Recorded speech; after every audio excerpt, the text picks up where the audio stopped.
Swiss حکومت کو، تو انہوں نے جب خط نہیں لکھا تو ان کو بھی توہین عدالت کا نوٹس جاری کیا گیا، لیکن پھر راجہ پرویز اشرف صاحب نے سوئس حکومت کو خط لکھ دیا اور وہ نوٹس واپس ہو گیا۔ یہ تو جو ماضی کی میں مثالیں دے رہا ہوں یہ سپریم کورٹ کی ہیں۔ اب جو وزیر اعظم شہباز شریف صاحب کو نوٹس جاری ہوا ہے یہ اسلام آباد ہائی کورٹ کی طرف سے جاری ہوا ہے، اور اسلام آباد ہائی کورٹ کی طرف سے نوٹس جس جج نے جاری کیا ہے ان جج صاحب کے بارے میں ایک عام تاثر یہ ہے کہ وہ بڑے انڈیپینڈنٹ جج ہیں، اور اگر ان کی عدالت میں حکومت نے قانون کا احترام نہ کیا تو وہ نہ صرف وزیر اعظم بلکہ وفاقی کابینہ کے خلاف بھی توہین عدالت کے نوٹس کی کارروائی جو ہے اس کو پائے تکمیل تک پہنچا سکتے ہیں۔ ظاہر ہے اس کے بعد اگر وہ کوئی فیصلہ دیتے بھی ہیں تو حکومت سپریم کورٹ میں چلی جائے گی، اور سپریم کورٹ سے اس حکومت کو کوئی خطرہ نظر نہیں آ رہا، لیکن ایک بہت بڑا ایشو بن سکتا ہے، اور اسی لیے کوشش کی گئی کہ وزیر اعظم شہباز شریف صاحب جو ہیں ان کو توہین عدالت کا نوٹس جاری نہ کیا جائے۔ تو اگر آپ کمپیریزن کریں تو فی الحال ہمیں یہ نظر آ رہا ہے کہ آنے والے دنوں میں جو ہماری جو لوئر کورٹس ہیں وہاں سے کچھ ایسے فیصلے آنے والے ہیں جس کے نتیجے میں تحریک انصاف کے بہت سے رہنماؤں کے لیے بہت سی مشکلات پیدا ہو سکتی ہیں، اور اس کے نتیجے میں حکومت اور اپوزیشن کے درمیان کشیدگی بھی بڑھے گی۔ اور ظاہری بات ہے کہ جب تحریک انصاف کے سینئر رہنما جو ہیں ان کو قید کی سزائیں سنائی جائیں گی، وہ اپنی اس کے بعد نشستوں سے بھی محروم ہو سکتے ہیں، تو اس کے نتیجے میں ملک میں کوئی سٹیبلٹی تو نہیں آئے گی، سیاسی بے یقینی، سیاسی عدم استحکام میں اضافہ ہوگا، اور جو عدالتیں ہیں ان کی کریڈیبلٹی پر بھی مزید سوالات پیدا ہوں گے، اور یہ سوالات اس وقت پیدا ہوں گے جب تحریک انصاف کے رہنماؤں کو تو سزائیں سنائی جائیں گی، لیکن یہ جو اسلام آباد ہائی کورٹ نے وزیر اعظم شہباز شریف کے خلاف توہین عدالت کا نوٹس جاری کیا ہے، اس پر اگر کارروائی آگے نہیں بڑھتی اور تاخیری حربے اختیار کیے جاتے ہیں، اور پھر اس کے بعد اگر سزا ہو بھی جاتی ہے کسی کو، وزیر اعظم کو یا ان کی کابینہ کو سزا ہو بھی جاتی ہے، تو حکومتی ذرائع کا دعویٰ ہے کہ ہمیں سپریم کورٹ سے ریلیف مل جائے گا۔ تو اگر ایک حکمران جماعت کو سپریم کورٹ سے ریلیف ملتا رہا۔ ناظرین باقی ویڈیو دیکھنے سے پہلے میں آپ کو یہ بات بتا دوں کہ حامد میر کا یہ کہنا کہ پاکستان کی سپریم کورٹ سے ان کو ریلیف مل جائے گا، اس کی وجہ یہ ناظرین ہے کہ کیونکہ سپریم کورٹ میں جو آئینی بینچ بیٹھا ہوا ہے اس کو حکومت خود سلیکٹ کرتی ہے، اور وہ بینچ کبھی بھی شہباز حکومت کو سزا نہیں دے گا۔ دوسری طرف ناظرین میں آپ کو یہ بھی عرض کرتا چلوں کہ میں نے عمران خان کی سپورٹ میں ایک نیو چینل بنایا، اس کا لنک میں نے ڈسکرپشن میں دے دیا ہے، آپ سے گزارش ہے کہ اس چینل کو لازمی سبسکرائب کریں۔ آپ کی محبت کا شکریہ۔ خیبر پختونخوا سے جو سینٹ کی خالی سیٹیں تھیں ان پر الیکشن ہوا، اور الیکشن میں جو تحریک انصاف ہے اور جو خیبر پختونخوا اسمبلی کی اپوزیشن ہے جس میں مسلم لیگ نون، پیپلز پارٹی اور دیگر جماعتیں شامل ہیں، ان کے درمیان ایک سمجھوتا ہوا، اور اس سمجھوتے کے نتیجے میں حکومت کو 6 نشستیں مل گئیں اور جو اپوزیشن کی پارٹیاں ان کو 5 نشستیں مل گئیں۔ تو یہ جو ان کا ایک سمجھوتا تھا، ایک گیو اینڈ ٹیک تھا، اس پر بہت سے لوگ جو ہیں ان کا یہ خیال تھا کہ شاید یہ تحریک انصاف کی حکومت کے ساتھ یا اسٹیبلشمنٹ کے ساتھ کو بات چیت ہو گئی ہے اور جناب کوئی سمجھوتے کی طرف بڑھ رہے ہیں، اور جو خیبر پختونخوا میں ہوا ہے وہ اب مرکز میں بھی ہوگا، اور اس کے نتیجے میں کوئی سیاسی منظر میں تبدیلی بھی آ سکتی ہے۔ لیکن یہ تمام باتیں جو ہیں 24 گھنٹے کے اندر اندر یہ تمام تجزیے غلط ثابت ہو گئے۔ 24 گھنٹے کے اندر اندر ثابت ہو گیا کہ جو تحریک انصاف نے مسلم لیگ نون اور پیپلز پارٹی اور دیگر جماعتوں کے ساتھ جو خیبر پختونخوا میں سینٹ کے الیکشن میں جو ایک مفاہمتی فارمولہ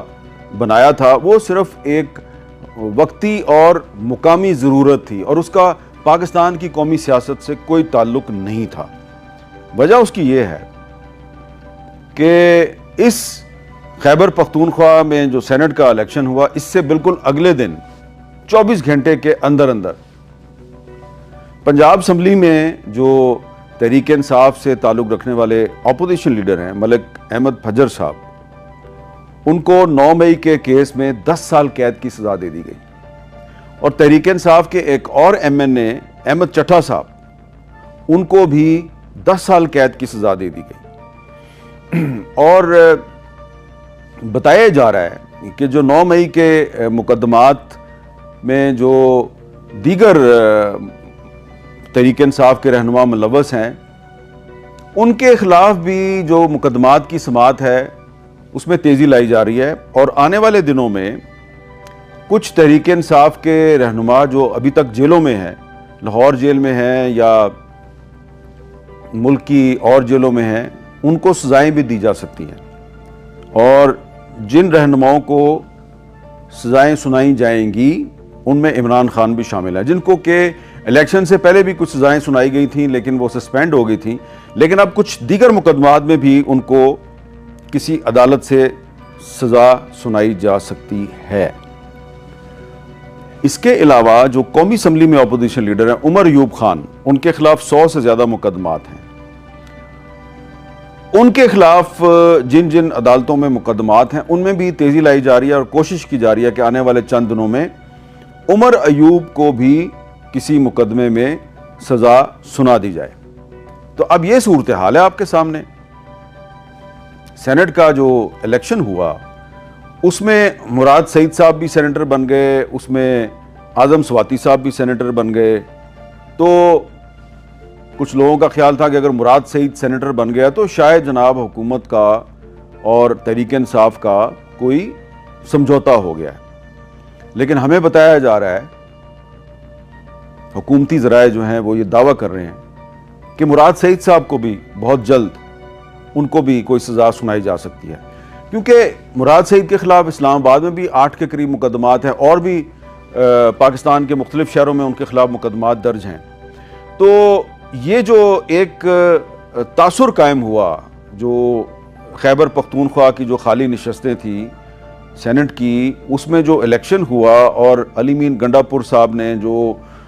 مسلم لیگ نون اور پیپلز پارٹی اور جے یو آئی ان سب کے ساتھ جو انہوں نے ایک سمجھوتا کیا، ایک کمپرومائز کیا، اس سے جو تاثر پیدا ہوا تھا کہ جی شاید کوئی حکومت اور تحریک انصاف کے درمیان کوئی سمجھوتا ہو رہا ہے، وہ اب آنے والے دنوں میں آپ کو لگے گا کہ کوئی سمجھوتا نہیں ہو رہا، اور تحریک انصاف کوشش کرے گی کہ آنے والے دنوں میں وہ کوئی جلسے جلوس کرے۔ اس کے لیے اس نے 5 اگست کو مینار پاکستان میں جلسے کی اجازت کے لیے انہوں نے درخواست بھی دی ہے، تو پتہ نہیں ہے ان کو اجازت ملتی ہے یا نہیں ملتی۔ تحریک انصاف جو ہے وہ لوگوں کو سڑکوں پہ لانے میں کامیاب ہوتی ہے یا نہیں ہوتی، یہ تو فیصلہ جو ہے وہ تحریک انصاف کے ووٹر نے اور سپورٹر نے کرنا ہے۔ لیکن میں آپ کو یہ بتا رہا ہوں کہ جو آج کی ڈیولپمنٹس ہیں، سینٹ کے الیکشن کے 24 گھنٹے کے اندر اندر تحریک انصاف کے 2 اہم رہنماؤں کو انسداد دہشت گردی کی عدالت نے 10 سال قید کی سزا سنائی ہے، اور آنے والے دنوں میں تحریک انصاف کے مزید رہنماؤں کو بھی سزائیں سنائی جا سکتی ہیں۔ اس کا مطلب یہ ہے کہ فی الحال حکومت اور تحریک انصاف کے درمیان کوئی سمجھوتا نہیں ہونے جا رہا۔ جی ناظرین، آپ نے حامد میر کی گفتگو سنی۔ حامد میر کا کہنا تھا کہ پی ٹی آئی کے ساتھ ایک نئی زیادتی کا سلسلہ شروع ہو گیا ہے، پی ٹی آئی کے لوگوں کو سزائیں دی جا رہی ہیں اور یہ ٹرائل بہت تیزی سے ہو رہے ہیں۔ حامد میر کا یہ بھی کہنا تھا کہ یہ جو فیصلے ہیں یہ کہیں اور لکھے جاتے ہیں، اور جو ہماری لوور کورٹ ہیں وہ صرف یہ فیصلے پڑھ کر سناتے ہیں، کیونکہ لوور کورٹ کے اندر اتنی طاقت نہیں ہے کہ وہ اتنے بڑے فیصلے دے سکیں۔ ناظرین، دوسری طرف یہ بھی ہوا ہے کہ اب مراد سعید کی جو ہے وہ واپسی ہو گئی ہے۔ مراد سعید جو ہیں وہ اینٹی اسٹیبلشمنٹ ہیں، اور اسٹیبلشمنٹ کبھی بھی نہیں چاہے گی کہ مراد سعید جو ہے نا وہ حلف اٹھائیں۔ اگر مراد سعید حلف اٹھانے کے لیے آتے ہیں تو ان کو فوراً گرفتار کر لیا جائے گا، کیونکہ عمران خان نے مراد سعید کو خود کہا تھا کہ تمہاری جان کو خطرہ ہے، اگر تم اپنی جان بچانا چاہتے ہو تو تم چھپ جاؤ، تب تک واپس نہیں آنا جب تک حالات بہتر نہ ہو جائیں۔ مراد سعید ایسے وفادار پی ٹی آئی اور عمران خان کے ساتھی ہیں کہ میں کہتا ہوں کہ پوری پی ٹی آئی میں اس طرح کا وفادار میں نے اپنی پوری زندگی میں نہیں دیکھا۔ ناظرین، ان لوگوں کو آگے آنا چاہیے، ان لوگوں کو ملک کی بھاگ دوڑ سنبھالنی چاہیے۔ 70 سالوں سے ہمیں یہی لوگ مل رہے ہیں،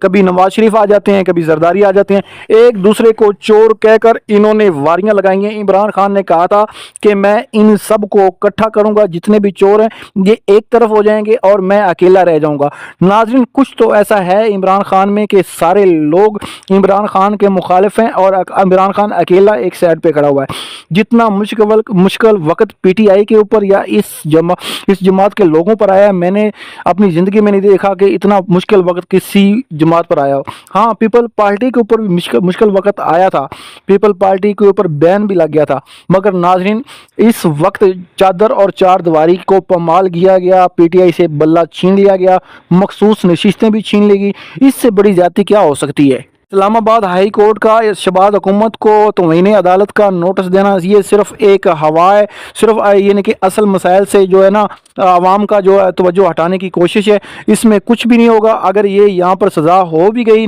شہباز شریف کو، تو یہ سپریم کورٹ میں ان کے اپنا بینچ بیٹھا ہوا ہے، وہ اس سزا کو کالعدم قرار دے دے گا. ناظرین، اس پیارے پاکستان میں جو بھی ہو، پاکستانی کو لیے بہتر ہو. پاکستان زندہ باد.